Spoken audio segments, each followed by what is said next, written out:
This video is specifically about why I don't like Kylo Ren. He makes a good villain because he's horrible. Here it is, the video, why Kylo Ren is a good villain, aka why we're not meant to like Kylo Ren. So I think the first thing you have to remember when it comes to Kylo Ren is that he is the villain of the story. The villain of the story is not Snoke. I think that was pretty well established in The Last Jedi when Kylo Ren murdered him in cold blood. And even if Snoke was, it's sort of like saying that Darth Sidious was the main villain of the original trilogy when most of the time we were facing Darth Vader, not necessarily the Emperor. The Emperor was sort of there in the background. Kylo Ren is the villain of the series. He's the manifestation of moral ineptitude in this series. Kylo Ren doesn't have any redeeming qualities whatsoever. Nothing that he does is redeemable. Everything he does is one of the following. It's either insulting, harmful, abusive, violent, murderous, condescending, or a generous mixture. First thing that Kylo Ren does is that he immediately places the person he's in the scene with as a person below him. The only time he doesn't do that is with Snoke.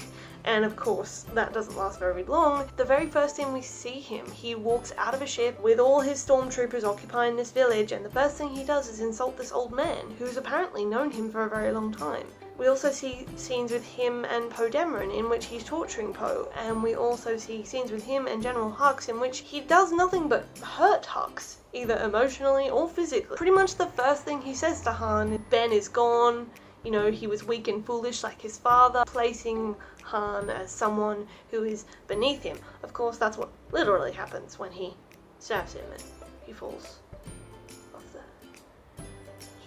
So that's the first thing that makes him a good villain, and he does this extremely well. He does it in the most detestable ways you can possibly imagine. He either physically restrains the person, physically intimidates the person, or, you know, downright insults them, or again, a lovely combination. The second thing Kylo Ren does, and this is a very obvious one, but I feel like it has to be talked about, he chose his own name. Voldemort chose the name Voldemort, right? Because he wanted to distance himself from his Muggle father. Little Ben Solo decided that he was better, he was worth far more than his family name, and so he fashioned himself an identity that was completely divorced from what he perceived as inferior. This facade of power and anger and hate. He is fashioning himself an identity that he believes is untouched by the impurity of his past, and is full of the power and entitlement he perceives that he has. Which again is a classic villain move. How many movies and books have you seen where the villain is called one thing and then you find out that their real name is something else? They deliberately make the choice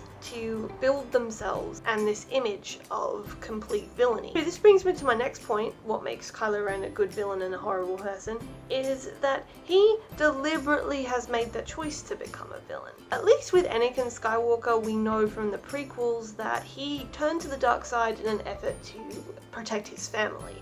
However warped his perception of the dark side was, the reason he chose it was not warped. He wanted to gain the power in order to save the person he loved the most, and of course we know that that didn't really work out for him because he ended up causing the very thing that he feared. The least we can say for Anakin is that his main value was family, and this carries through. When he finds out that Luke has a sister, Anakin finally sort of turns around and realizes that the whole reason that he was on the dark side was to protect his family, but he can't be on the dark side and protect his family, so he stops the dark side entirely, and that includes stopping his own life. It's not exactly a redemption arc, but it is an atonement for what he originally did. It's something that stemmed from that original core value. Kylo Ren, on the other hand, doesn't have anything like that. He chose to go to the dark side because he believed that it was just more powerful, and he didn't believe that it was a power that could be used for anything remotely good. And the scene in which he is essentially worshipping the corpse of Darth Vader's mask, he says, "I feel it again, the pull to the light," which means that he knows that what he's doing is wrong, and he is deliberately making choices that will divert him from that. What makes this worse, it isn't really backed up by a past that might justify or help us to understand why little Ben Solo decided this. At least with Anakin, you know, he had a really rough time growing up. He was a slave. He spent most of his childhood fearing for his the life of himself and his mother, which again is where that value of protection of family comes from. And we can see in Attack of the Clones and The Phantom Menace and of course Revenge of the Sith that the more time he spends with the Jedi, the more he realizes that they are less concerned with micro problems than they are with the greater good, and the Jedi are willing to allow his mother to continue living on in slavery and for so many others to continue on living in slavery because they don't concern themselves with these tiny details, which are the most important parts of his life. Anakin, when you look at his backstory, there is a significant disillusionment between what he believed the Jedi to be and what he sees them doing. And we see that dissonance come to a head when he can't do what he values most, which is protect the people that he loves. Kylo Ren doesn't have any kind of arc like this. As far as we know, he was raised in a loving household, and don't even come at. You're telling me that Leia Organa would raise a son in a less than loving household? She is probably the most well-adjusted Skywalker in the entire franchise, and you're telling me that this woman who was raised in a loving home to believe in the power of good, to you know, value what's right over what's wrong, you're telling me that this woman would have raised her son in a less than loving environment? Get off my lawn. Luke's a whole thing that I'm going to get into in another video. I can't deal. I'm still mourning. I'm still angry over that. I'm not going to deal with that. His little Ben Solo was not raised in an environment where he wanted for any basic human right. All the things that Ben Solo had growing up are things that he abuses now. We know that he was trained in the Jedi arts by Luke. We know now that he uses the Force, he uses his lightsaber for really horrible acts. The Jedi are a non-offensive order. They do not initiate attacks. They are certainly not the kinds of people that are going to waste control rooms because something didn't go their way. And they are all about peace, and yes, that has landed them in some hot water. He was trained in the Jedi arts, and he literally uses these skills to bring nothing but destruction and harm and abuse to others, in which he interacts with Rey, where he uses the Force to rob her of her autonomy and ability to move, in scenes where he force chokes people simply because they disagree with him. Obviously, Ben Solo was raised in an environment where people didn't really say no to him that much. He was an only child. Obviously, Kylo wanted for nothing. And now he has this sense of entitlement that has become weaponized and so insidious and aggressive. He's become the kind of person that when things don't go his way, he's fully prepared to blow up a base with 200 people, all of which include his mother. The thing for me that makes Kylo a good villain is at every possible point where he has the opportunity to do something, if not good, at least better, he manages to show us his true colours. Rey and Kylo fight off Snoke's guard together. And even though, yeah, that scene is cool, all lightsaber fights are cool, Kylo allows Rey to be tortured for quite some time. And it isn't until that moment where Snoke orders him to kill Rey that he turns around and kills Snoke. A lot of people think that this is because Kylo has some deep, unfounded, unrealized love for Rey. I don't think that. I don't think that for a couple of reasons. Number one, he constantly places himself in a position of power over Rey, and for me, that scene was pretty much indicative of that. He waited until Rey was at the absolute weakest she possibly could be in terms of resolve, and then he rescued her.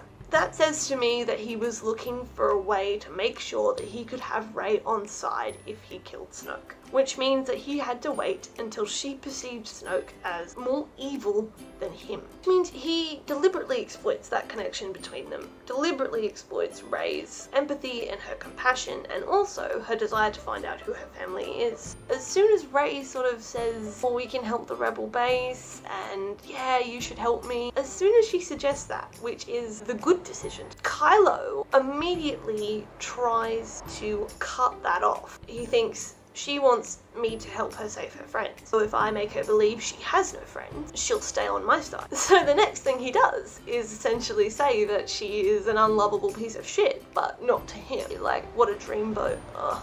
This makes him a good villain. He deliberately alienates people, isolates them. He deliberately asserts himself as the person with the most power in any situation. Essentially, Kylo doesn't see Rey as a person. He sees her as an asset. The whole time he's talking to her when she's on Ahch-To is mostly because he wants to find Luke and kill Luke. Notice that as soon as he knows where Luke is, he immediately doesn't care what happens to Rey. He actually orders, like, them to blow up the planet that she's on. This all makes him a very good villain. He is indiscriminate in his determination to destroy all kind of rebellion against him. The fact that he struggles and then still chooses to do it makes him an even better villain. He has every chance, every aspect of his identity is something that has the potential to be good. And then he turns on it all. But I don't think that Kylo Ren is redeemable. I don't, because he consistently makes the choice to not be. The scene where he's in the TIE fighter and you can tell that he knows that Leia is on the ship. He knows his mum is right there and you can see it in his eyes. He's sort of like, oh, will I do it? And the thing is, he doesn't do it, but then his fleet does anyway. And I feel like that pretty much sums up who Kylo is. Even if he can't necessarily do something himself, he won't necessarily stop it. If you still believe that Kylo Ren is a good person after you watch The Last Jedi, you won't, and you shouldn't. But Kylo Ren is one of the most reflective villains of our society at the moment. There is no reason for him to behave the way he does, and he does anyway. Ain't that just ringing a bell? Isn't that all the privileged people of today that do these horrible things to others? There are so many people that are in power today that have no reason to inflict the harm that they do, and yet they do it. And at every possible moment where they could make a better choice for others, they don't. I can't think of a better villain for a modern Star Wars franchise. I think in order for redemption to happen, you have to have a value at heart. When you look at characters that have had atonement or redemption arcs,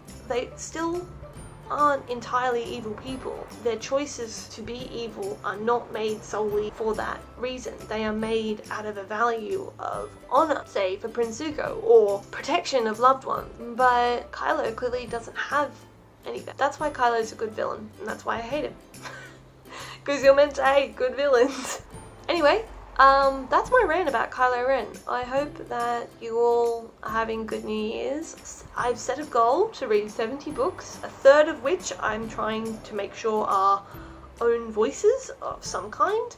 And yesterday, here in Australia, it was 48 degrees Celsius where I live. If you have thoughts on Kylo Ren, please share them.